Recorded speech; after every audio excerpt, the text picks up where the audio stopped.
11 Alive News at 5 p.m. starts now. All right now at 5, many DeKalb County parents are lining up to speak out on the sole finalist to become DeKalb County Schools' next superintendent. Thanks so much for joining us this evening. I'm Faith Jesse. And I'm Jennifer Bellamy. The school board spent most of the day meeting behind closed doors in executive session ahead of tonight's meeting. Tracy Amick-Peer joining us now live from the Board of Education. Tracy? Well, public comments are expected to start during the DeKalb County School Board's meeting in this building behind me in the next 45 minutes.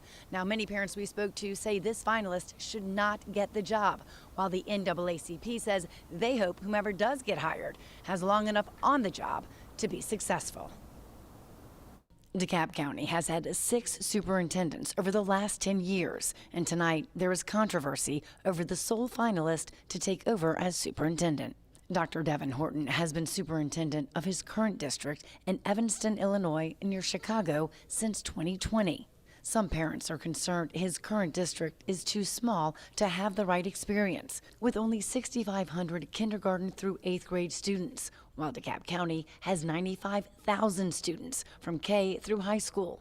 Last week, he addressed these concerns. But I've worked in districts a little bit larger and also led a school district, during some really challenging times during COVID. And the skills and the talent that's necessary to lead a district like DeKalb can be, lifted on in any spectrum. Other parents have cited concerns about federal lawsuits filed against Horton in his current role as superintendent, where Horton is accused of violation of the Civil Rights Act by treating Asian and white students differently than other ethnicities. Even the Georgia State Superintendent of Schools, Richard Woods, is weighing in, recently writing a letter asking the board to keep the current interim superintendent, Dr. Vasan Tinsley, in place. Woods noted how Tinsley has done a good job so far, and that, though the selection of a superintendent falls within your purview as a local board of education, I respectfully urge you to pause the selection process and afford Dr. Tinsley additional time to get the district on solid footing.